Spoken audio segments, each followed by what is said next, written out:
Morning, everyone. Nice of you to join us here at 10 a.m. in the morning.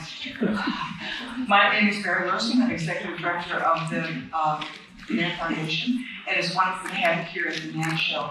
I just want to mention there are going to be more music series event. I hope you've experienced a bit of that while you're here. 57 hands-on music learning sessions with teachers and facilitators, and we hope you've experienced the great goal of expanding our opportunity for music learning beyond our traditional band, choir, and orchestra. So we're grateful you participated in that. If you weren't scanned when you come into the room, to make sure we registered your attendance and participation here, here's a code. We'll give you a minute for that. And we also want to really thank our wonderful national partners for their help with our Million More project. Some great organizations, National Music Service Organizations, many of which are also grantees of the NAMM Foundation, so we really want to thank them. And also to all the wonderful NAMM members that have contributed product for our learning environments. So we really thank them.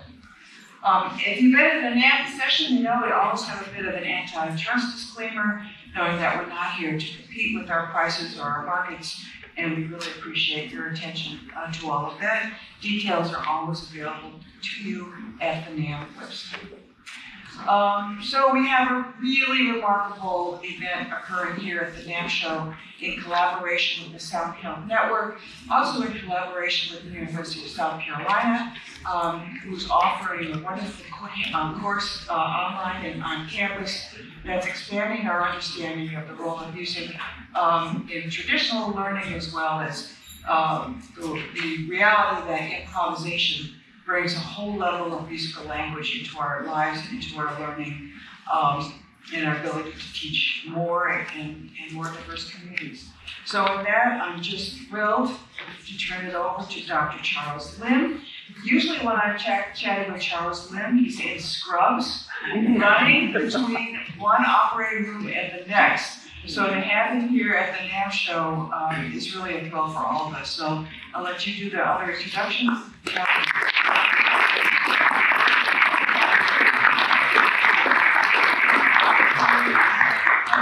To see you all here, and we're going to talk to you about something called the Sound Health Network, which probably doesn't mean that much to you right now, but what we really want to talk about is the impact of music on health and well-being, which is, I think, something that the pandemic made utterly clear, which is that music is essential to how we function as human beings.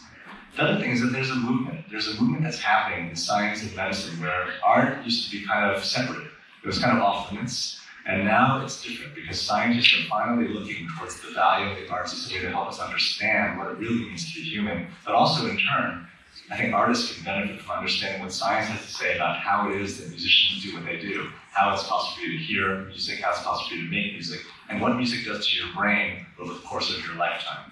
And so hopefully when we're done, you'll have found something interesting that whether you're a musician, an educator, a scientist, just a thinker, or a lover of music, you'll find something that will maybe broaden the way you perceive music to be important to you. And so, as Mary mentioned, I am a surgeon who studies hearing, and I have some really, really amazing people here today. And so Dr. Indre Viskontas is the communications director for the Sound Health Network, and an opera singer and neuroscientist, just kind of a force of nature all around. And I'm always so thrilled to work with Dr. Viskontas. And Dr. Assal Habibi is doing some of the most remarkable research out there on how music impacts the brains of children. And she's going to present some of her longitudinal studies with the University of Los Angeles. And then a man who needs no introduction, Mr. Victor Wooten.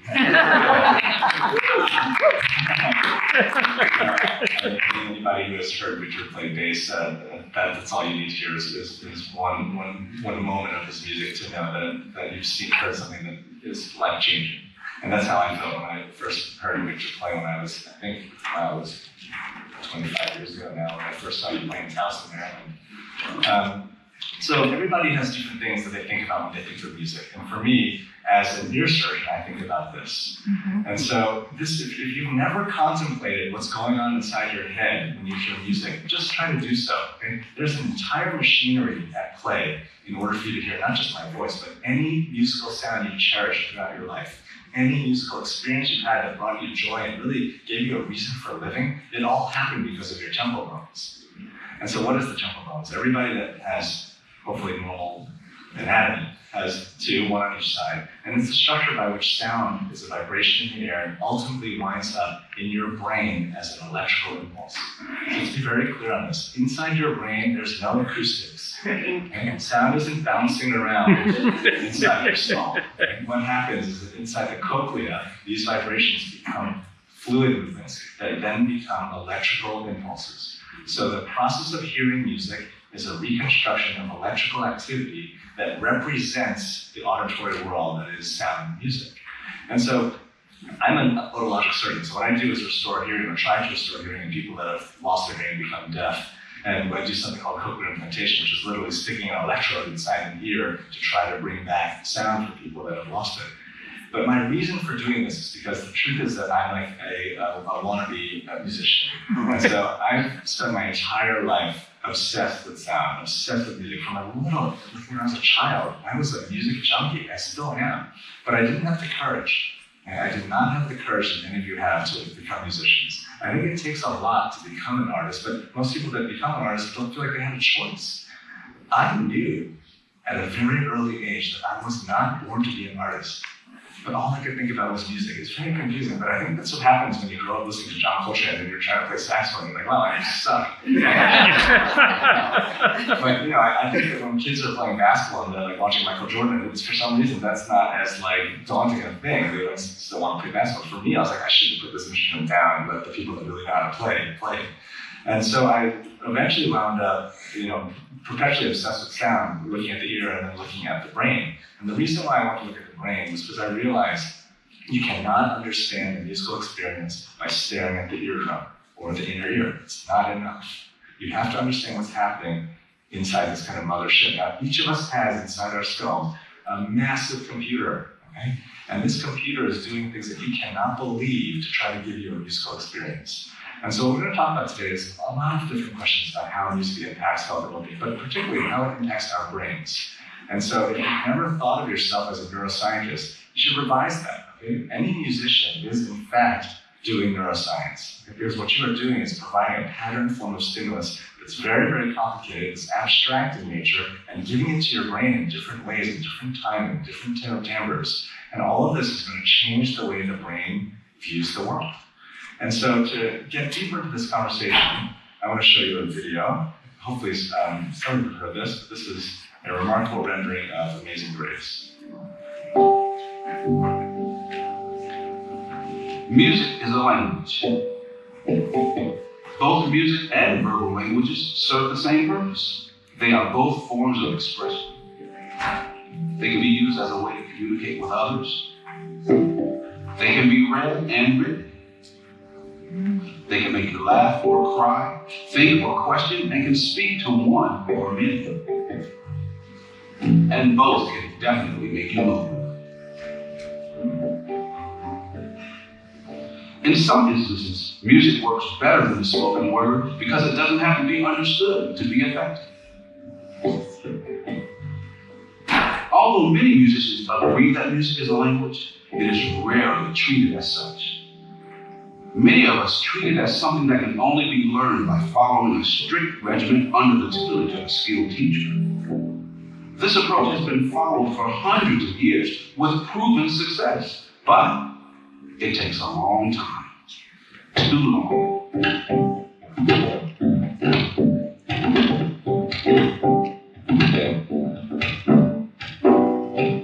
Think about the first language you learned as a child. More importantly, think about how you learned it. You were a baby when you first started speaking, and even though you spoke the language incorrectly, you were allowed to make mistakes, and the more mistakes you made, the more your parents smiled.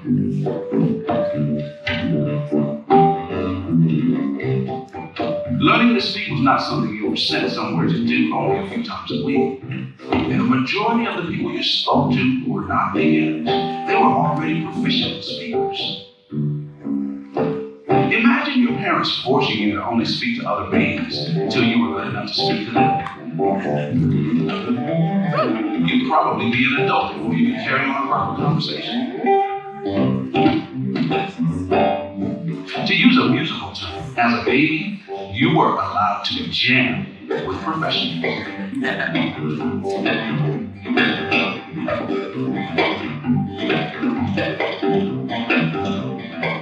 If we approach music in the same natural way we approached our first language, we will learn to speak it in the same short time it took to speak our first language. Proof of this can be seen in almost any family where a child grows up with other musicians.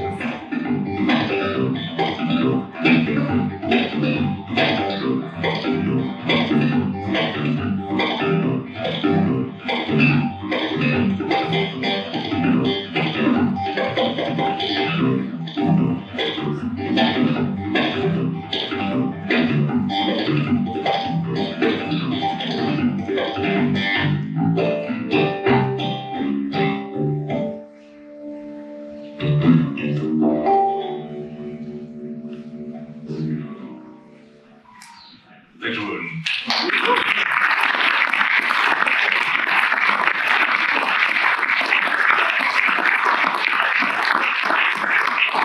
I want to open up with you just to start.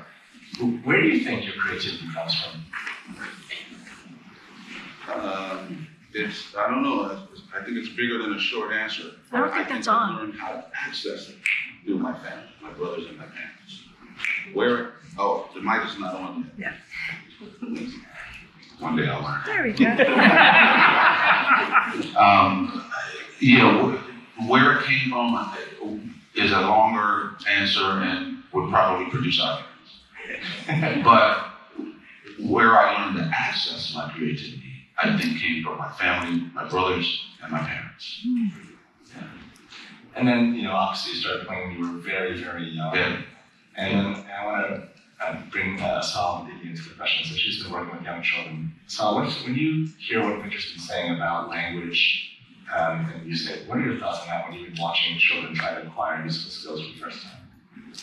Yeah, very good question in relation to being exposed early on. Like one of the questions that I always get from parents because of my work is that at what age my child should start playing music and what is like the correct way of teaching them and what you brought up is that the same way you learn language, just experience it and be open with it. And music learning doesn't mean having to go to a music class. Music learning is singing at home and playing drums at home and just kind of having that exposure that I think we deprive ourselves from because there are like rules and the way you have to do it and lessons. But if you keep this model of language learning, children are really good at imitating. And if you show them something in pattern, they're good at correcting their mistakes. I think that's the most effective way to introduce them to music.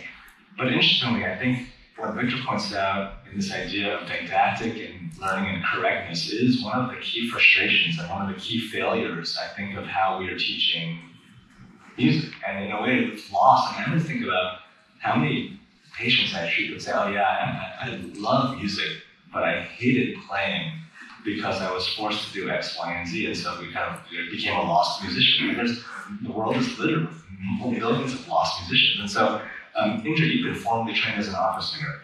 What are your thoughts when you come from kind of a very rigorous classical, technique-driven background? What's your thought when you hear something like what Victor's saying about how, in a way, we just need to throw kids right in, not worry about right or wrong?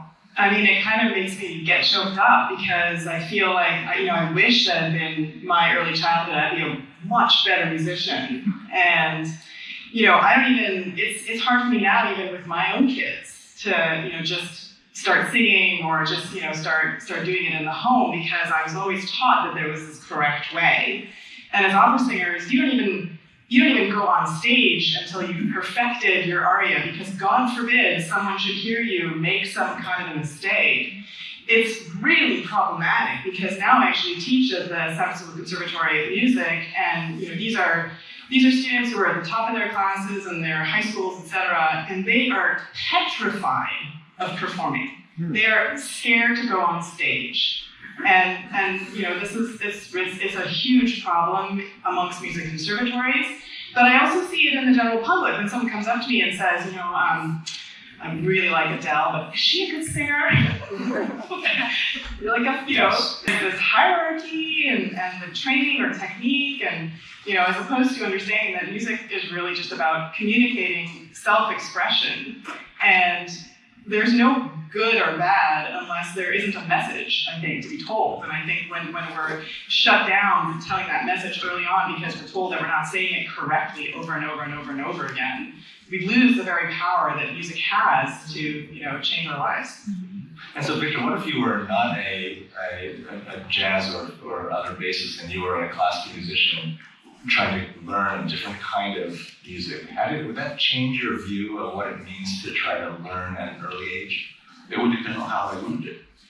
Because as kids, we did fake our way through classical. Because my cartoon, Buck Bunny, was some of the greatest classical music ever. So we would imitate it. But we were allowed to imitate it. We didn't have to learn it correctly.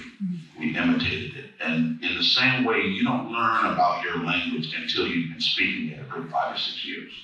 We don't learn to read, write, announce, participles until we've been speaking it. In music, we want you to learn the rules first before you can play it.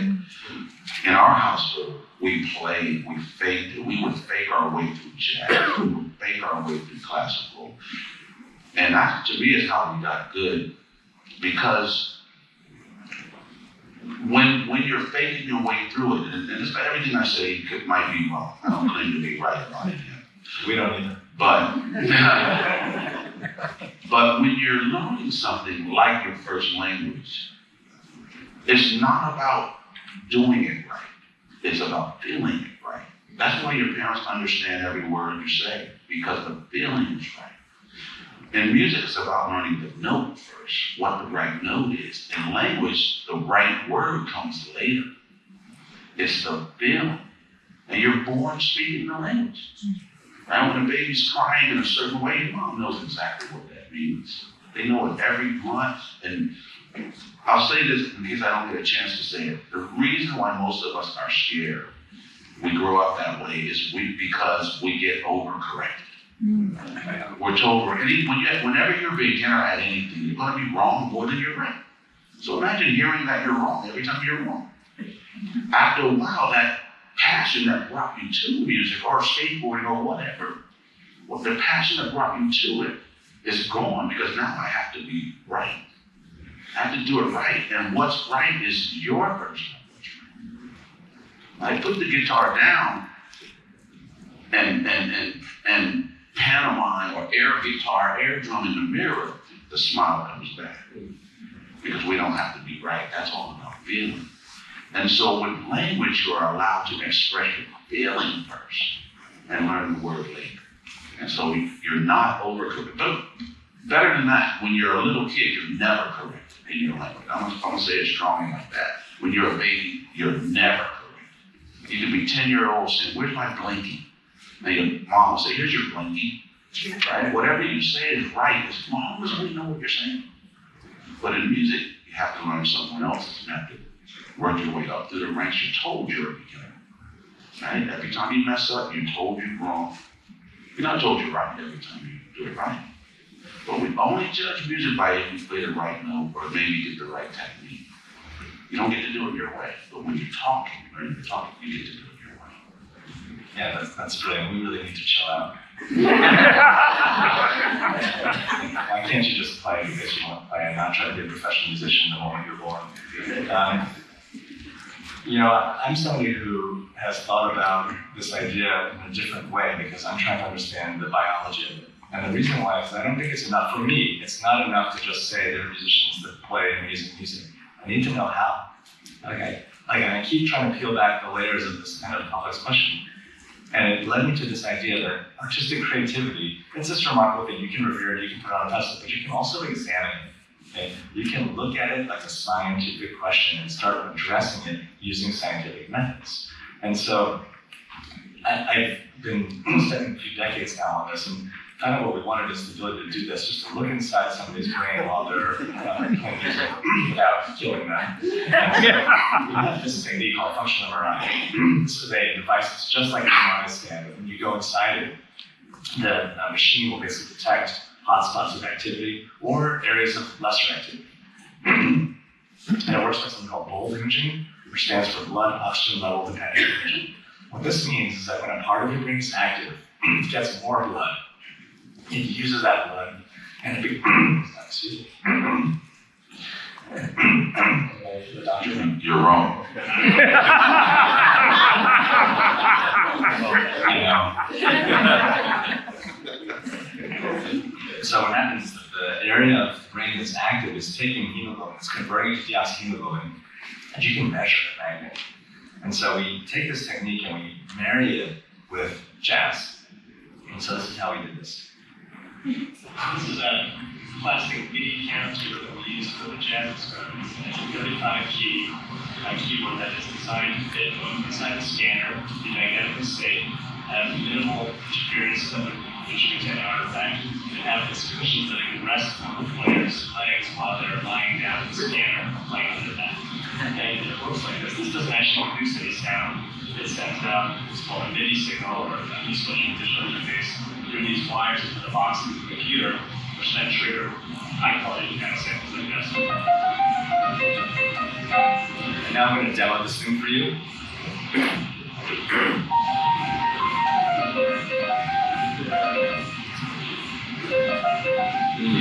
So memorize.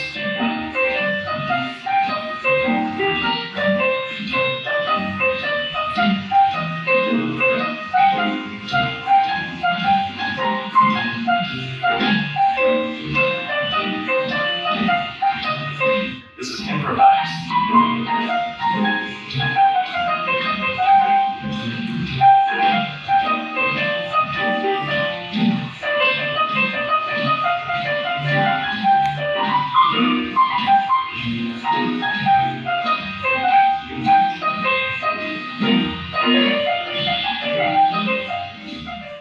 Okay, so that's fMRI jazz. It's not the best jazz in the world.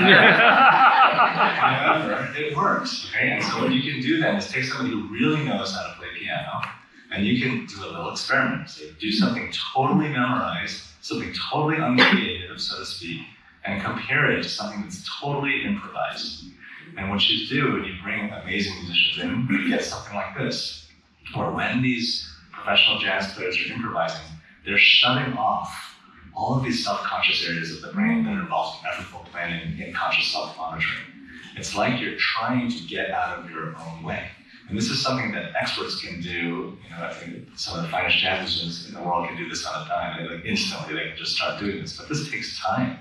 You're not just born instantly able to go into some flow zone where you can just play whatever you want.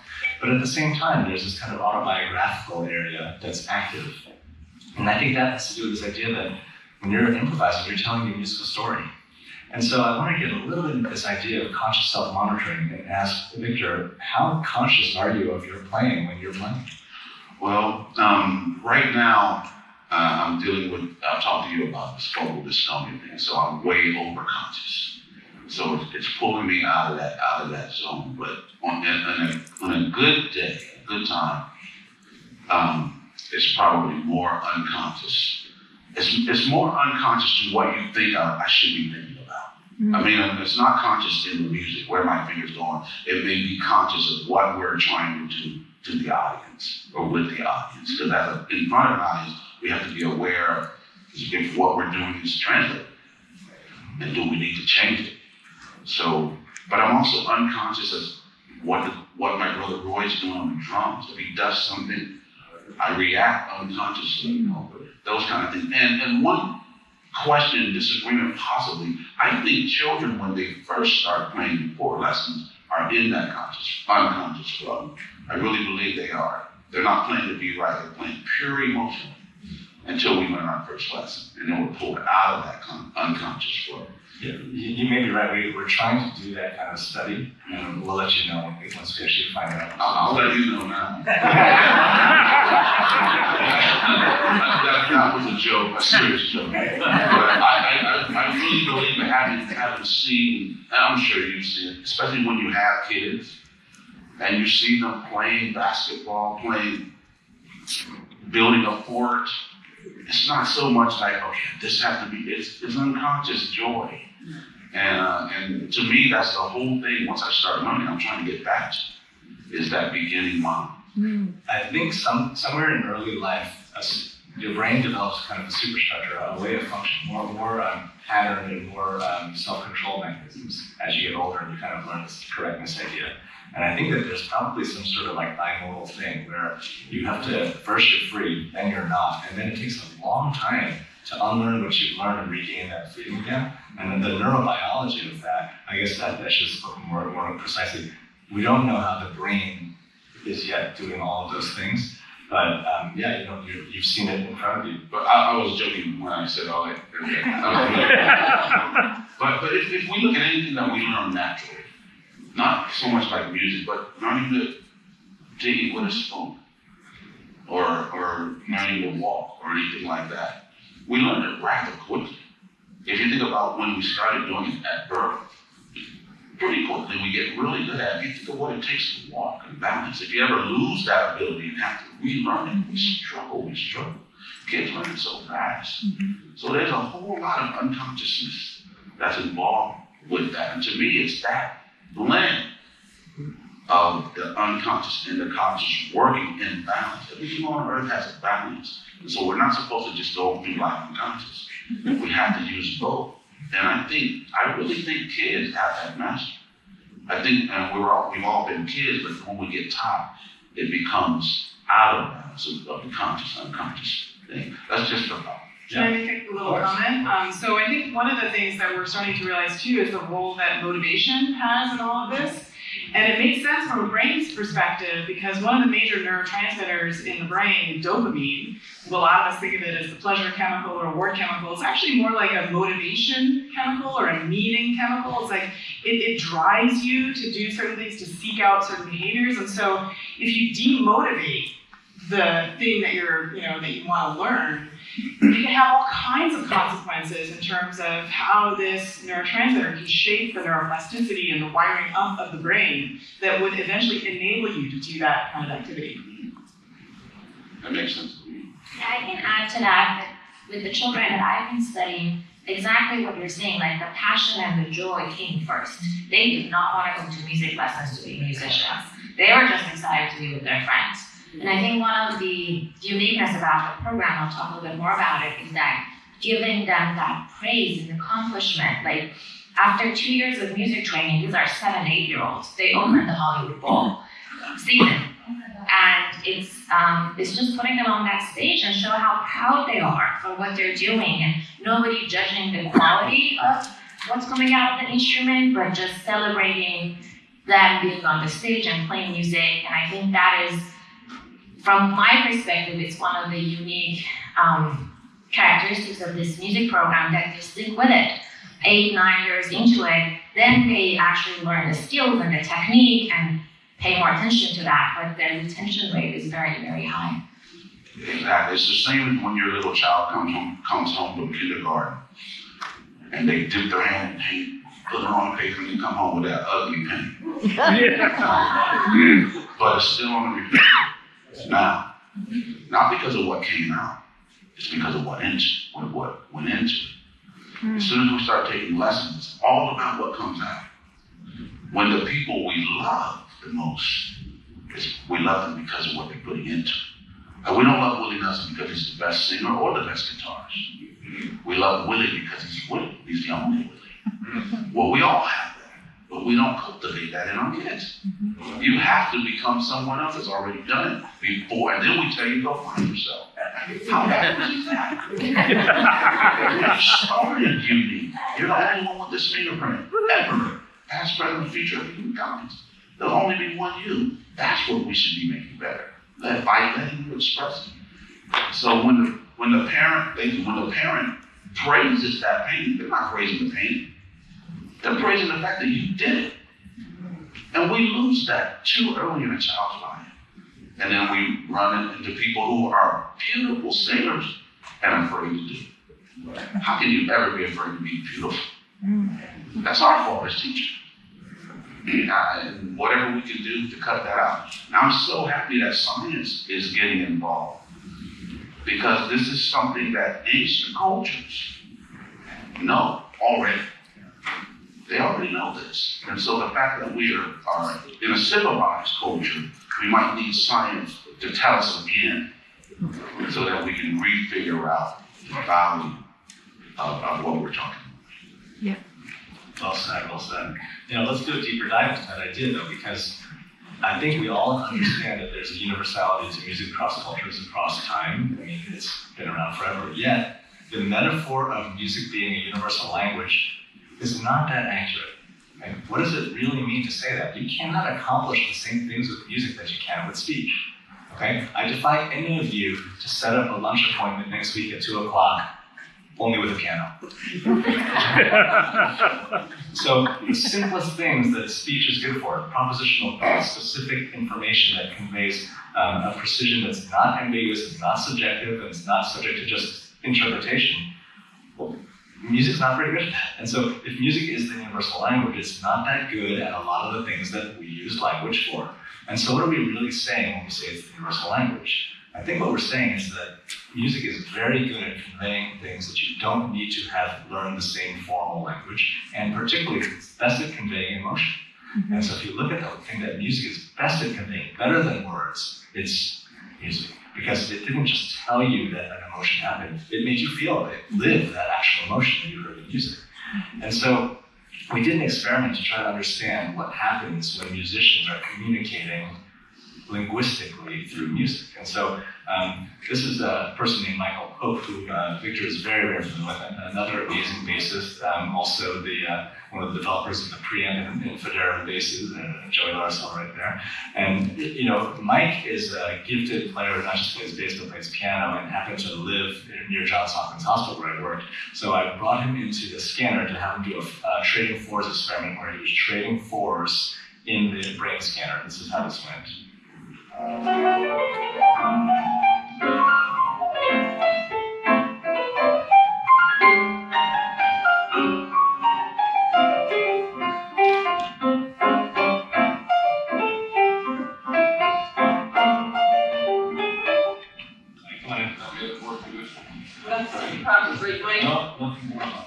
We're setting him up, and we're going to do a thing where we either have a memorized trading force or a spontaneous improvised one.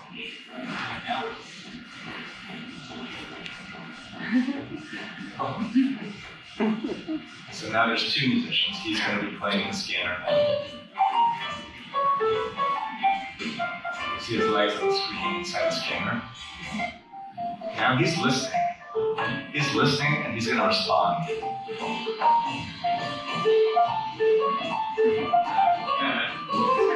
Like putting This is a pretty good representation of what it's like. And it's good that it's not too quick. The fact that we do it over and over again lets you acclimate, to the surroundings. So the hardest thing for me was the kinesthetic thing. I'm just, looking at my hands through two mirrors, laying on my back, and not able to move at all except for my hand. That was a challenge. But again, there were moments for sure. There were moments of real, honest to God things that learned from it for sure. So here we look at the brain activity, and this is where it gets, to me, kind of interesting, because when you are having a spontaneous musical conversation, your brain is employing what scientists used to regard as language areas of the brain. So if you ask scientists what the language areas of the brain are, they'll tell you about Broca's area and Wernicke's area, these kind of areas that are long known to be specialized in speech. But if you ask them what the music areas of the brain, they'll pause, because it's not that simple a question. But it turns out that these language areas are involved more when you're having a spontaneous musical conversation without any words. But there's deactivation, a loss of activation in something called an angular gyrus, which is involved in semantics, semantic correctness. So you're not using the semantics of speech, but you're using the language areas of the brain. And so for my interpretation, the reason why music might be able to be a universal language is because it's using the substrates in our brain that allow us to have language, but without the need for the vocabulary or the semantics that are very precise that we use for spoken speech. And so kind of like to, Victor, have you weigh in on that idea. I totally agree. It makes sense. And I think what you may be talking about is the judgment part of it. Yeah. for me, it makes it an easier language when you don't have, when the judgment part of it cuts off. You know, and for me, it's like, wow, it's more of a language, maybe than language. Because there's less judgment. So for me, it's a different type of language. To expect music to do what verbal language does, to me, would be silly. To expect English to work the same as German would be silly. But there are different types of language. But to me, love is a language. Doesn't matter what, you know, fear is a language. Jealousy, they're all universal. You don't have to learn them. You recognize them in any place. But music, having traveled the world, my brother Joseph is out there, we've traveled the world together separately, and we know how to speak. This is not bragging, this is just true, and I think there's many people in the world that know that we are touching people. We can make, with music, we can make you laugh. We can make you, if you're walking out the door, we can stop you. If you're talking too loudly, we can quiet you. Music is a language, but it is definitely a different type of language. You know, we won't jam together and then you come back with my shouting voice. But I do think if you take some high-level musicians or low-level, like kids, and to me, kids are the highest level. Yeah. But if you take like a Chick Corea, like Michael's, and a Herbie, and put them in a room with two pianos and said no talking, they come out of there hugging and holding hands. Almost guaranteed, because that there's no verbal.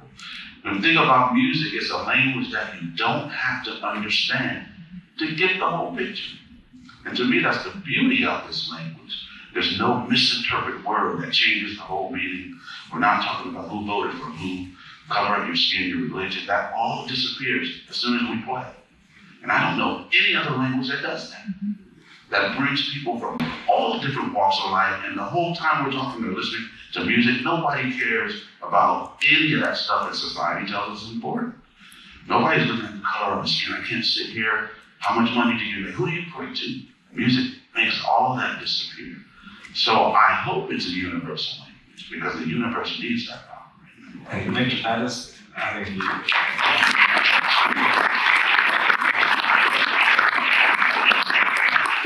exactly why the Sound Network was formed, because there's this idea that music heals. I think all of us have experienced this. Music has made our lives better. How does that happen? When you travel around the world, you've got an audience.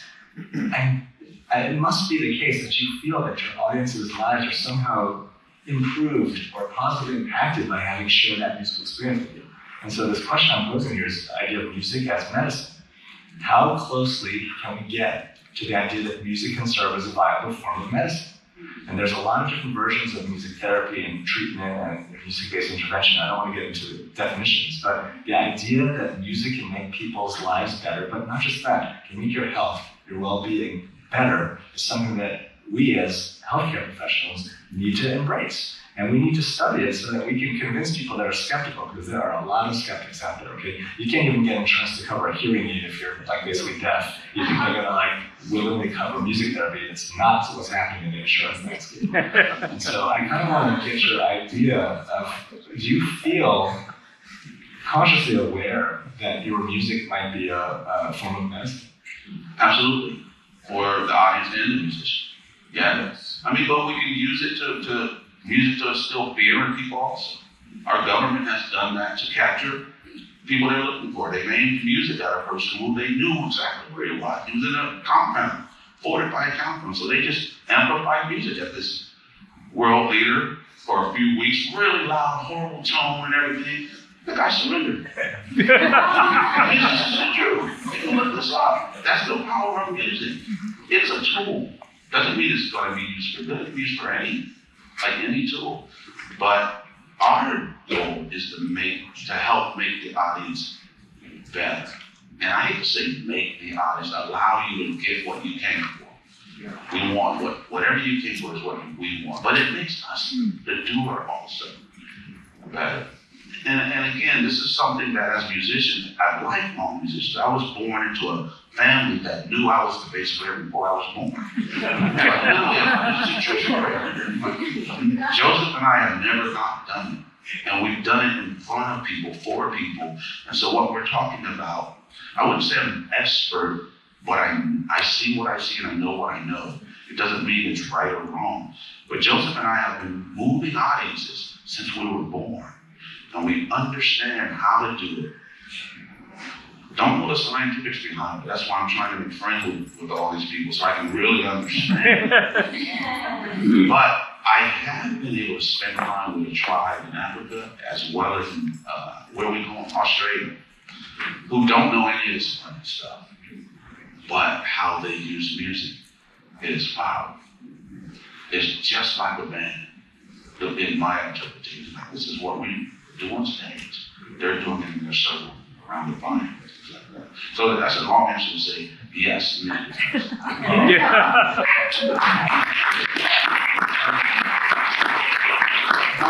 started paying attention to this at the highest levels of the National Institutes of Health. This is what led to what we call the Sound Health Network. And so a very interesting legendary dinner took place between Francis Collins, who was the director of the NIH, and the soprano Renée Fleming, where they were in a contentious party with two Supreme Court justices that had just had issued a ruling on same-sex marriage, and there was a lot of tension. And Francis is a guitarist, and Renée said, "Take your guitar out and let's sing." And they healed that room through music. And afterwards, they said, "You know what? We gotta look into this a little bit more." And Francis Collins, director of the NIH, was like, "Yes, we should." And that validated an entire field of researchers that have been trying to do this for decades without large-scale federal support. Wow. And so what happened was we brought in these amazing people and musicians to join us, and we formed this thing called the Sound Health Network. This is a short video of what that involves. Sound Health is a new initiative we're exploring with the NIH. Under the leadership of Renée Fleming, who began this dialogue with Dr. Collins, we're really looking to find out how is creative life a more healthy life. It's an exciting time in neuroscience. We're starting to learn ways in which music can influence all kinds of other aspects of one's brain function, and especially how we can use that information to use music therapeutically. When I met Francis Collins, who I discovered was a really terrific musician, it occurred to me this might be an opportunity. If people are, through music therapy, succeeding in helping patients, children with autism, patients with Parkinson's, stroke victims who can then communicate because they can sing but they can't speak, the science of healing in the arts, it's another area of exploding research. This has a research component to it, it has a presentation component to it, it has an advocacy component to it as well, in terms of where culture in America today is going. Through this initiative, we can all learn from each other, and we can move into a new space of integration of deep intellectual and scientific thought. The fact that this is coming together, that the NIH and the Kennedy Center are collaborating, it makes the arts more relevant. It exalts the importance of the arts in our lives. Now, I don't want to, the panel is not over, the session's not over. However, Victor Wooten has another session that he has to go to with his brother Joseph in about 2 minutes. So we're going to thank Victor for joining us. Thank you.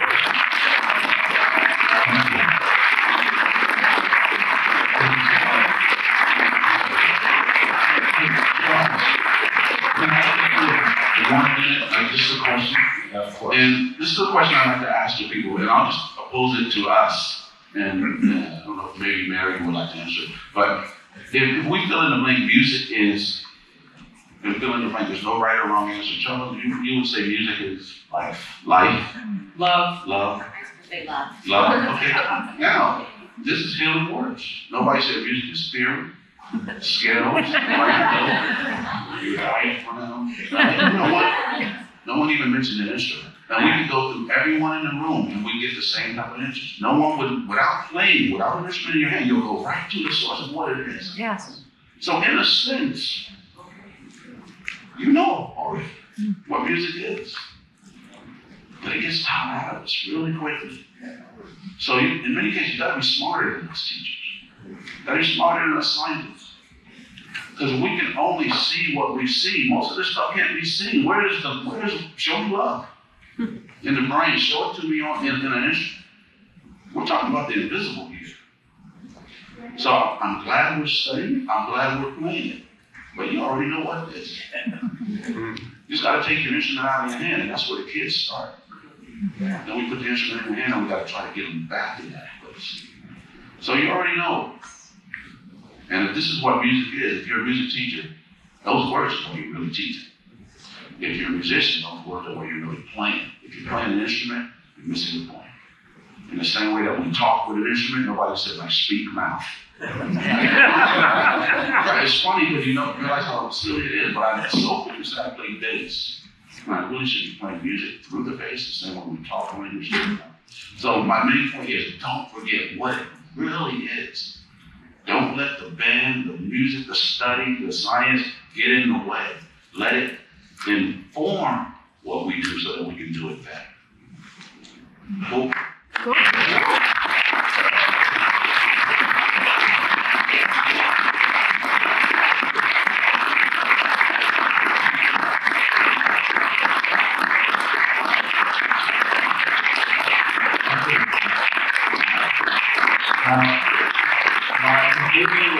Understand why you kind of just follow Victor whoever he's going. I kind of want to do that, because I should continue the presentation. I think hopefully you can see there's so much to be gained when musicians and scientists merge. There's so much to be gained by these different perspectives. And so what happened was, after Francis Collins and Renée Fleming had their dinner, we actually had a formal conversation about this. Can we make this a sort of actionable thing that the NIH is pursuing? And after that meeting, the NIH decided to open up $20 million of funding to fund research in music therapy and neuroscience.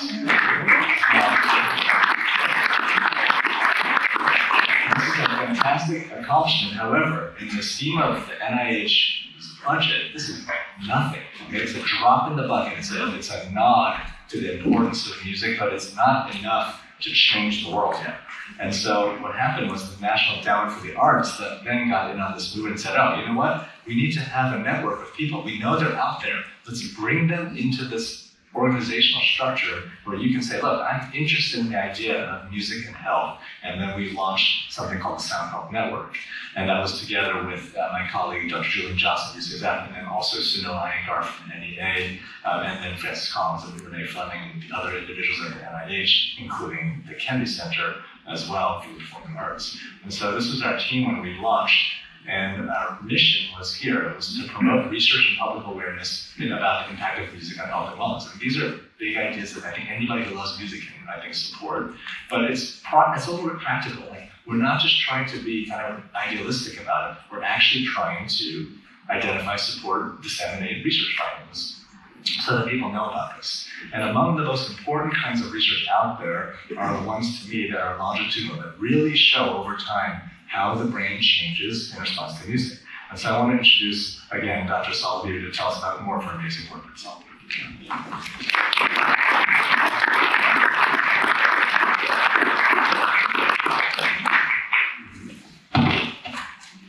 Thank you, Charles.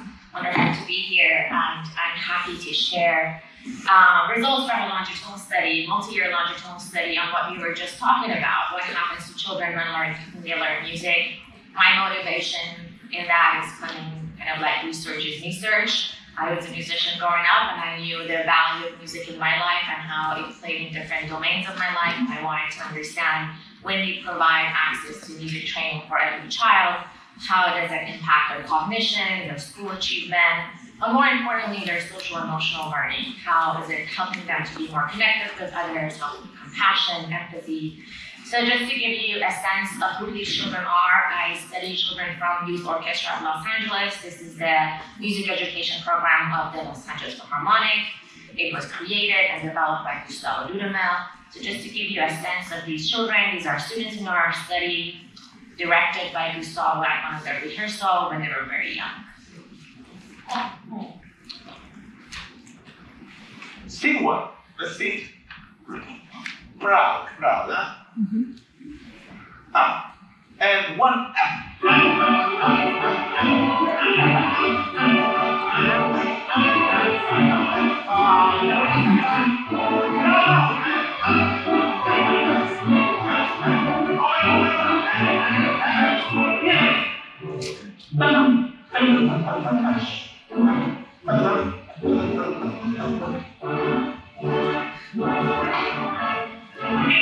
Wonderful.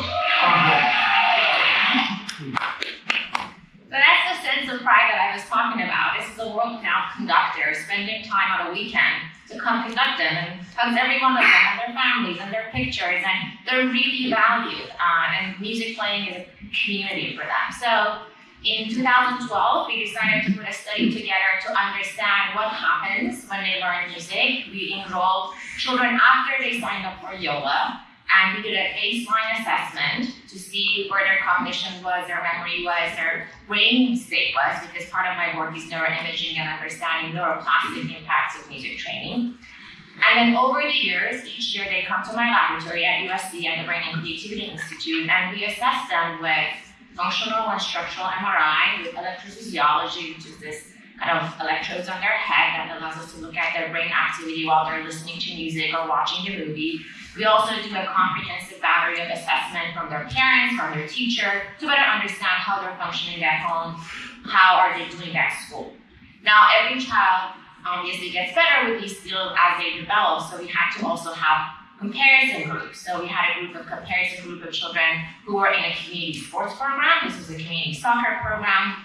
And also a passive control group of children who at the time of this study were not part of any systematic and frequent music or sports. Now, we didn't go and tell them for the next 5 years, you cannot touch an instrument or play soccer, that's unethical, of course, but we monitor them very closely. We interviews with them every 6 months to make sure that they still match the frequency that we want to their control group, and if they enrolled in a music program, we take them out of our analysis. And one note that I wanted to make on this is that YOLA provides music training for children from underserved communities. These are children who would not have access to quality music program if it was not because of YOLA. And with YOLA, they go 4 days a week, 2 to 3 hours a day, so it's very intense, high quality group training. Our sports program was very similar in the same community, and we also, for the control group, we enrolled children from very similar communities from a socioeconomic perspective.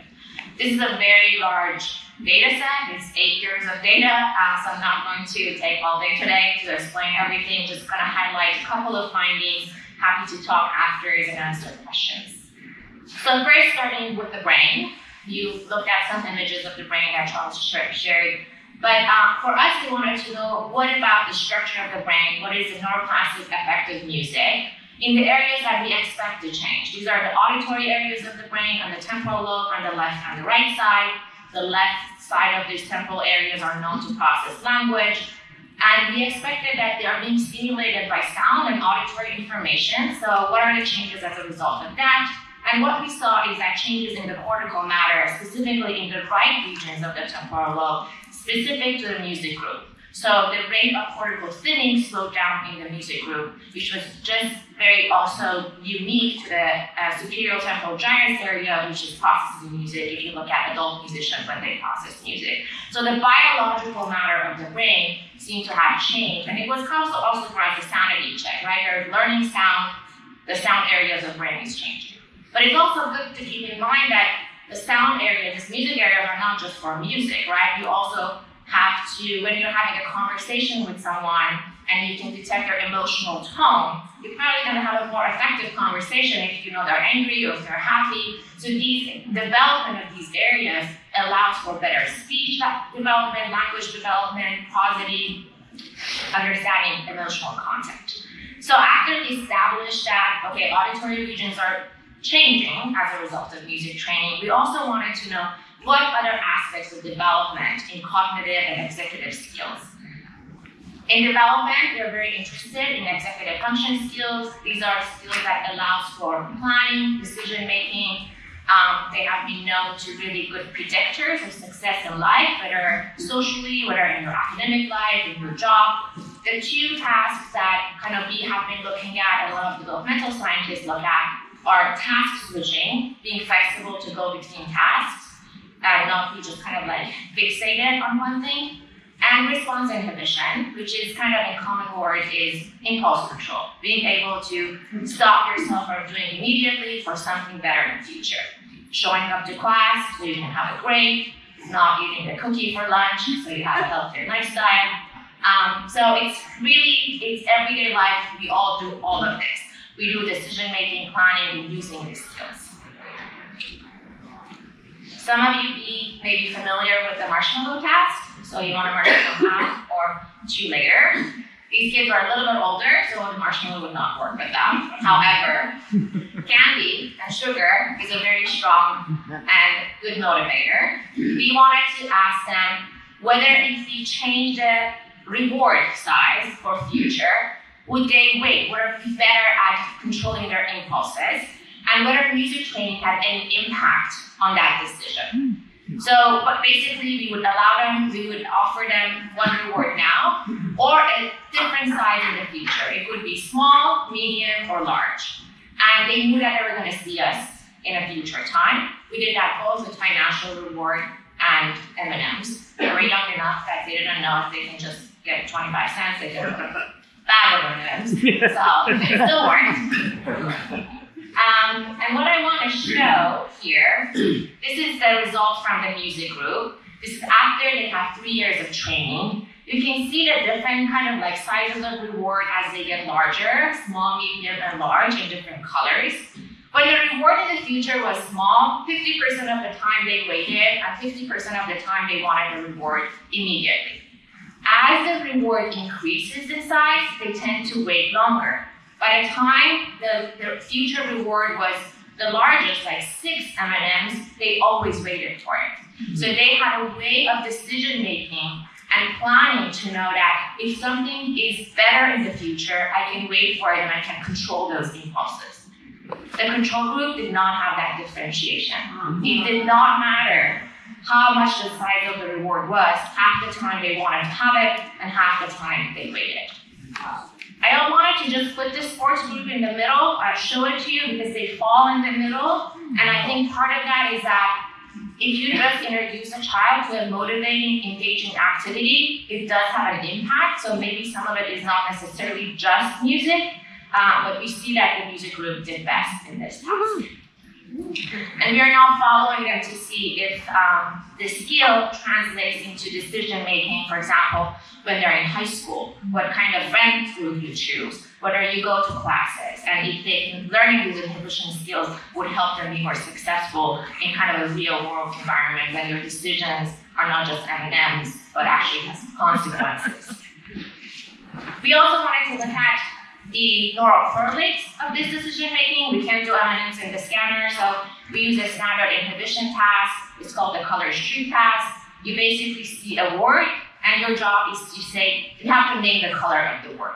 Sometimes the color and the words are congruent, so the word blue in blue, and sometimes the word and color are not congruent. So the word green is yellow. So if you practice it, you have to kind of stop yourself from reading and naming the color. That allows us to get activation from these inhibition network, executive network of the brain. And what I'm showing you on the brain areas, this is a functional MRI that Charles explained, but we basically saw more engagement of these executive frontal networks of the brain specific to the music group when they did the inhibition task. So not only we see inhibition results when they actually do the task, but we also see different engagement and stronger engagement of brain networks that facilitate this behavior. Now, when you go to music class and you sign up, a lot of you are music educators, you're not going to learn inhibition and impulse control, like that's not part of the curriculum. But it just seems that being able to be part of a group, practice something, taking turns, having discipline, has these kind of far transfer effects that also allows us to do better decision making and executive planning in our everyday life. We asked their parents about what are their emotional benefits or lack thereof at home in relation to music training. This is results from 4 years of training, so baseline versus year 5. The children in the music group, their parents thought that they were significantly less hyperactive and less aggressive. The sports group did not have the same pattern. In fact, some of the sports kids, they were more hyperactive, and the control group obviously had, like in our comparison, their parents did not think that they were less, it's just always more. Now, I have to kind of put that a little bit into context that maybe a parent who makes time to take their child 3 times to a music program is also more motivated to think that child is less hyperactive and less aggressive. So this is not a randomized control trial, but the results are consistent from different perspectives. Whether we're looking at social, cognitive, executive network, there seems to be some benefits that are unique to music training. And finally, I want to show you a brain image. This is an image of white matter connectivity. So the brain regions parts of the brain don't kind of work in isolation. The brain communicates all the time, regions among each other, and there's white matter fibers that facilitate this connectivity and communication. One of the largest bundle of white matter is the corpus callosum. You're looking at the brain from the top here. That allows communication between the 2 hemispheres, connects the left and the right hemisphere. We wanted to look at the robustness of connectivity in the corpus callosum. We measured that at baseline. After 3 years of music training, we showed that children in the music group had more robust connectivity, not only in sensory and motor areas, which we expect to happen with music. You learn to kind of coordinate hands, auditory and motor integration, but we also observed more connectivity in the frontal regions of the brain, the prefrontal cortex that allows planning, integration of information, creativity. So we think that has something to do with later maybe creativity skills, better communication skills. We have replicated these results after 5 years, and this has been also something that's been shown in adult musicians.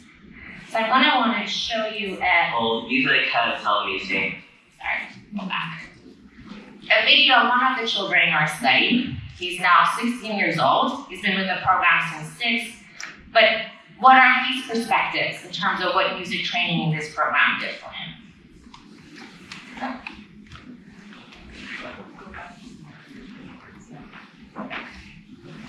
Well, music has helped me stay focused and calm in these weird, challenging times. It serves as a way for me to express my emotions, and it allows me to bond with others who share the same passion. There were times when the school was still starting, there was times that I was stressed and swamped by projects and essays with early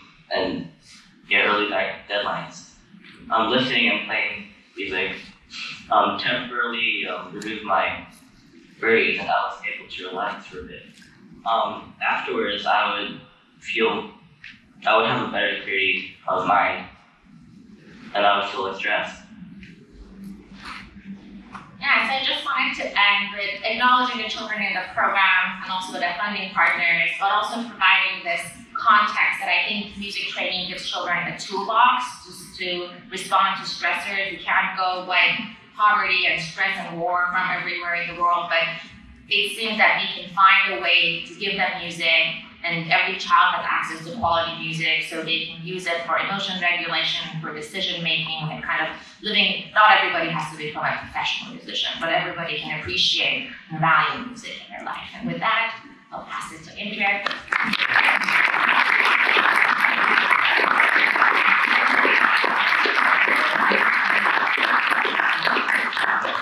So I'm sure we don't need more convincing that music is important across the lifespan, but I wanted to just take a little bit of time to give you a taste of the kinds of interventions that might also be helpful from a medical perspective.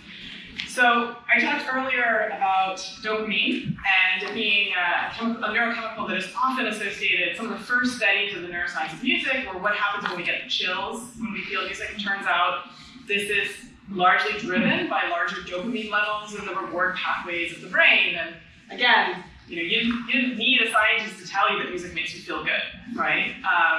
But dopamine has a lot of different roles in the brain, including motivation, but also, of course, movement. And this is one of the reasons why music is so effective at getting us moving. We know that listening to music raises endogenous or existing dopamine levels in the brain.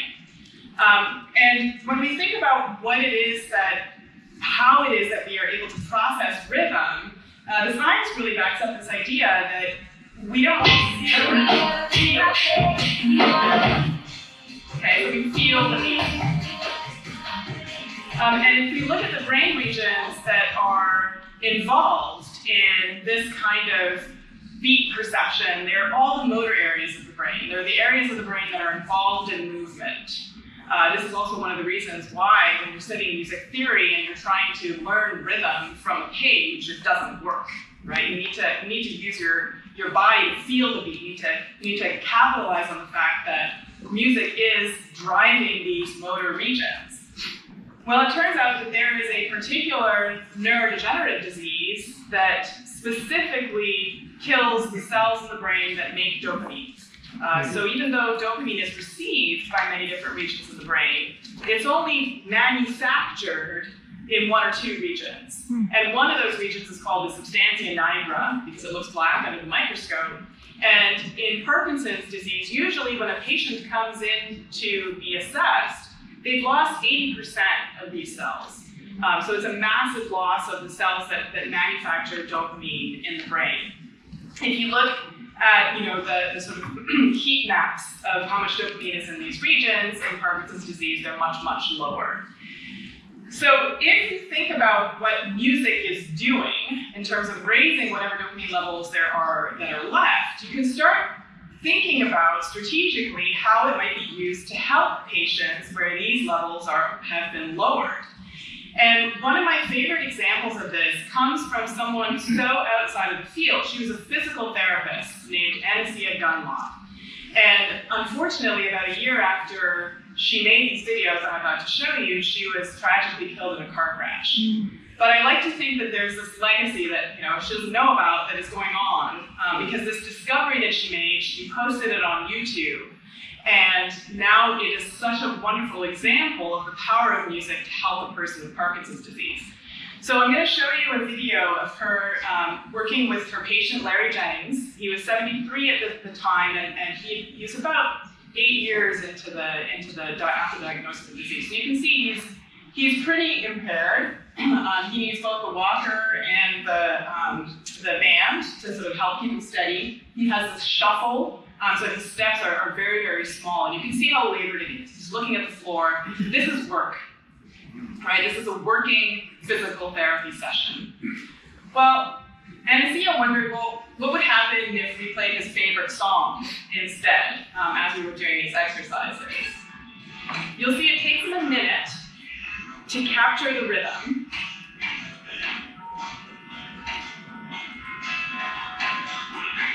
Wow.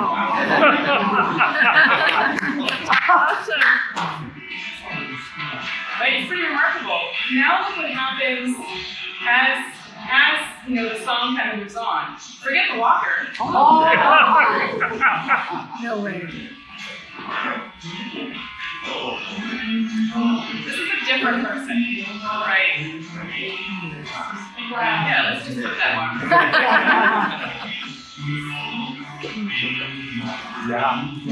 But here comes my favorite part.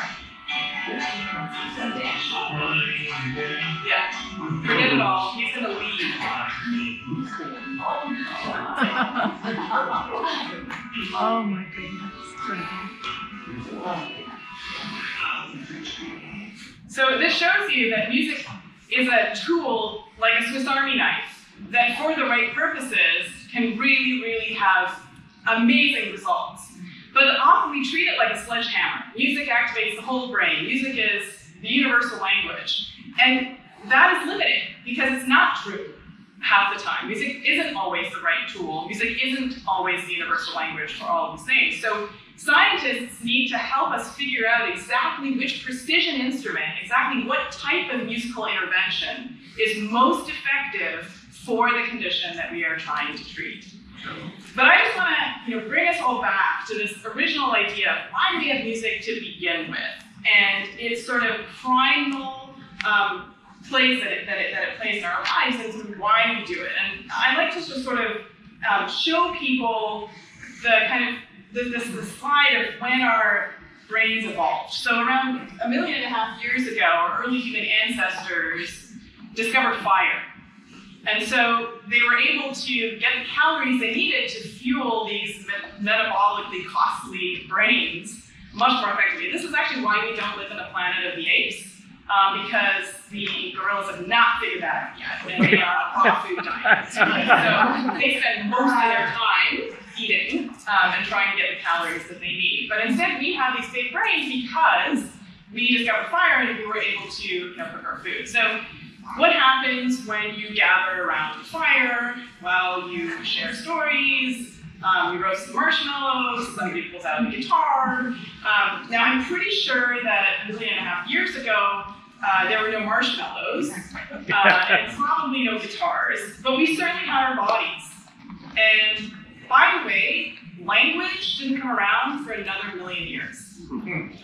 So that's a long time to be sitting around a fire, staring at each other's eyes, right? So I think a lot of the ways in which we express ourselves, a lot of the aspects of language that really are tied to gesture and body and that kind of understanding, that's also really where the core of music happens. And so when you think about what are these selective pressures that selected for this bigger brain, it really is about these social interactions, and music, I think, plays a fundamental part of that. And of course, we see that in little babies. So Dr. Habibi has shown you wonderful data. I just want to go even one step further and say that there's this wonderful study by Laurel Trainer and her colleagues that show that you just give babies 6 months of participatory music classes, and the key word is participatory, active. So they're not just passively listening, they are actively participating in the music making, and all of a sudden, they're much able to understand and gesture meaningfully with their own bodies. Okay, that's essentially a big increase in terms of how they learn to communicate. When we see someone else moving to music, we understand something about that individual that we might not understand even after a very long conversation, and that is true even across species.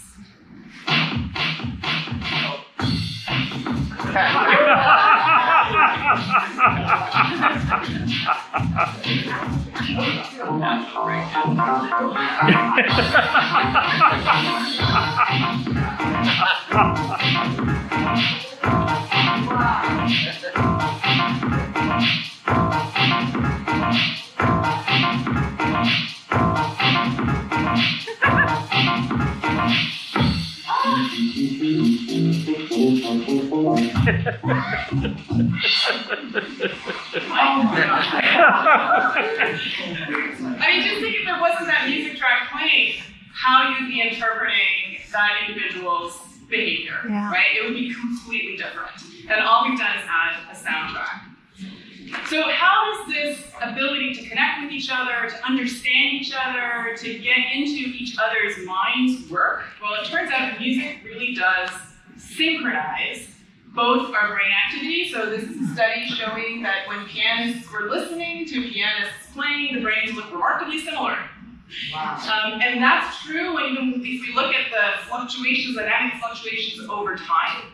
So when we're listening to expressively played music, and the music goes up and down in terms of its emotional roller coaster, our brains do the same thing. The activity in our brains follows that kind of structure. And the more trained you are as a musician, and I don't mean formal training, but the more experience you have making music, the better able you are to sync up even your own brain activity to that kind of sound wave. So it does literally sync us up. We also see this in choirs, that their breath rates and their heartbeats also sync up over time as we listen to music. And this is important because this is one of the ways in which we are able to empathize. It's one of the ways in which we are able to understand what another person is feeling, thinking, believing, etc. is when we are literally able to put ourselves into their shoes. And before you start thinking that this generative AI movement is going to replace all musicians, and that we're no longer going to be tied to the musicians who are actually making the music, let me just tell you about one little study in which the scientists played the same AI-generated music. It was based, I believe, on all the works of Bach. So essentially, it's a computer that learned all the works of Bach and then created original Bach music. And the people who were in the scanner were either told this is actual Bach or this is not Bach, this is a computer. And when they knew that it was composed by a computer, they really didn't actively listen in the same way. In fact, what they saw is that only when they thought that it was composed by a human being did they engage these networks that are involved in empathy or understanding theory of mind. That's the notion that other people also have a mind and their beliefs and feelings might be different from mine, so it would be helpful for me to understand what it is that they feel. So that personal side of it, the human side of music making, I think is always going to be tied to how it is that we engage with and understand and listen to music. I want to end with one more short video. And this video, I have to say, I've seen it probably like 50 times. The first 10 times made me cry every time. But this is another music therapist, and Jenny has given me permission to show this video. And she has a client who has Down syndrome, a little girl. Now, this little girl said some bad words in music class, okay? So she needs to be taught that that's inappropriate, and she needs to repair the relationship with the music therapist. Now, I have 2 small children, and I can tell you that there is one phrase that is the most difficult phrase for them to say, and that is, I'm sorry. I don't know why, it's phenomenally difficult. Like, they will do anything, they will scream and cry and wail, they won't say they're sorry. So in this music therapy session, this music therapist is teaching Sammy to say she's sorry. And I would like you to notice 2 things. One, the change that happens over the course of the minute and a half of this little musical intervention, both in terms of Sammy's reluctance to say she's sorry and the way that she reacts to a music therapist, even in terms of her physicality, and then ultimately at the end, how many times we see that the connection, the relationship has been repaired with this little 1.5 minute intervention. Yeah. What is this song about? Why? Because. Can you turn your volume up a little bit? Here we go.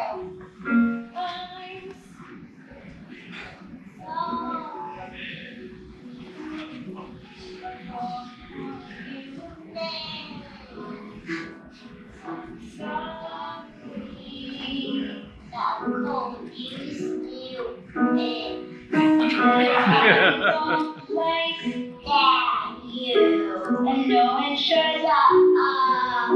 It's not nice to say those things. It hurts people's feelings. Let's start from the beginning. I'm sorry for calling you bad names like stupid, and I don't like you.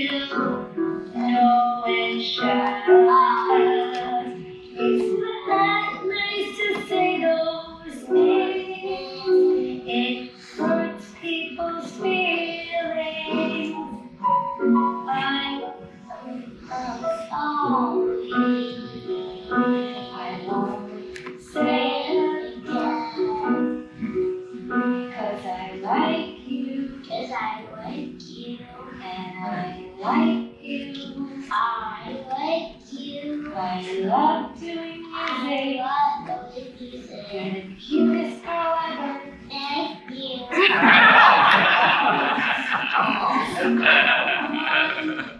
Sorry. I'm sorry. I'm sorry for calling you bad names.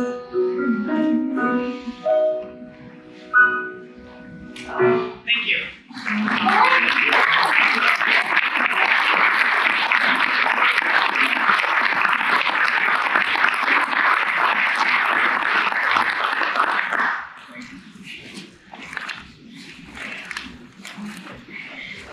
I think there's 2 non-functional microphones. All right. Thank you, Indre Viskontas. So we do have a few minutes left. If anybody has questions, we'd be happy to take them. Maybe what we'll do is just I thought that was a mic. Oh, is there a microphone there? No, That's just a camera. Hi, I'm very excited and feel very connected with this panel because myself, I'm an educator. I'm an assistant professor at the University of Colorado, Denver. So my research is basically music and meditation. So how to connect, music with the mindfulness. And I've been teaching a class called Music Meditation and Technology at UC Denver, UC Santa Barbara, and now I'm going to take it to Bhutan and Nepal this summer. I just wanted to know how can similar-minded educators can be involved and be part of your network.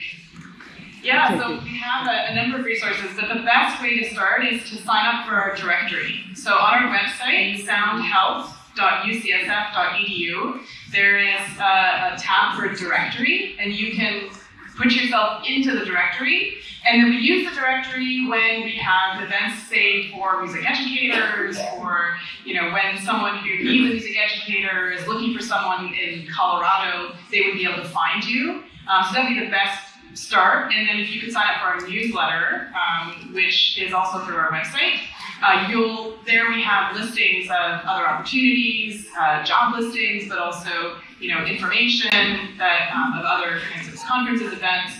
And we have a series of these live days, about once every month or so.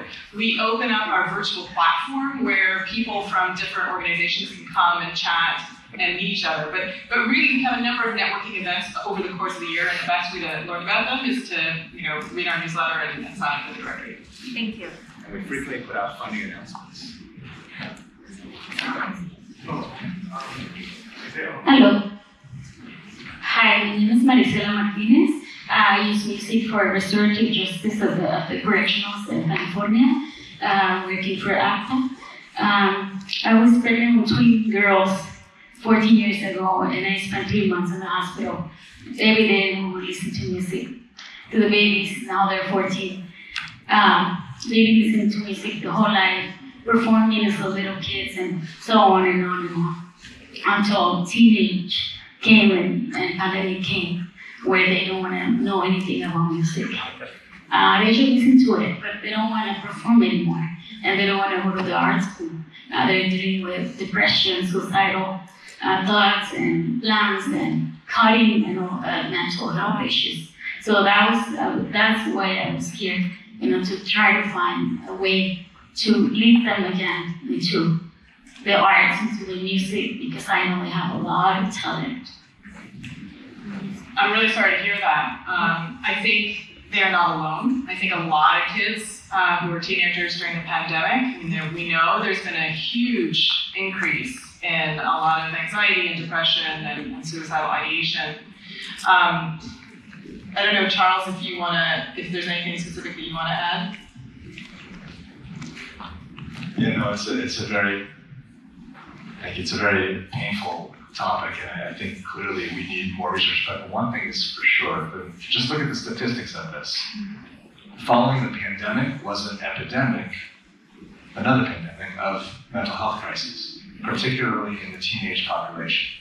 And I think that it's not a simple relationship, somebody's interest or past use of music, but what I think is you can't force it, although on the other hand, I think if you encourage it, what we're finding is that music is providing a kind of an antidote to this. It's the best thing to make people feel empathic and to express your pain in a way that's uniquely yours, yet also is communicative to other people. And so I would say don't give up, but I would also say they really need to be working with a healthcare professional that's sensitive to these kinds of things. Like, this is not the kind of thing that's like better parenting alone is what fixes it, or a better piano teacher is what fixes it. I think it's really, you need to do this from a multifactorial perspective, from different kind of kaleidoscopic perspectives. But I think it's really important to know if they did connect with the arts at one point, that probably never left them. It's just in the depths of massive depression, it's hard to recognize who you were before. That doesn't mean that person is gone. It means that person is damaged at the time being, and they need to recover to get into a state where actually they can be functional again to embrace something like the arts. There are also a lot of, I think group music making is something that can be easier to access. And there are a number of music therapists, like one I'm thinking of now, her name is Natalie Generally Kirk on the East Coast. And she creates these group music therapy sessions for young people to help them. Like they write music about the emotions that they're feeling. And I think there are probably a number of these kinds of outposts around these music therapists that run these sessions that I think could be really helpful because it's a group setting, but it's also therapeutic. So you have a trained mental health professional in the room, and the music is being used strategically. So it's being used to help them deal with these difficult emotions.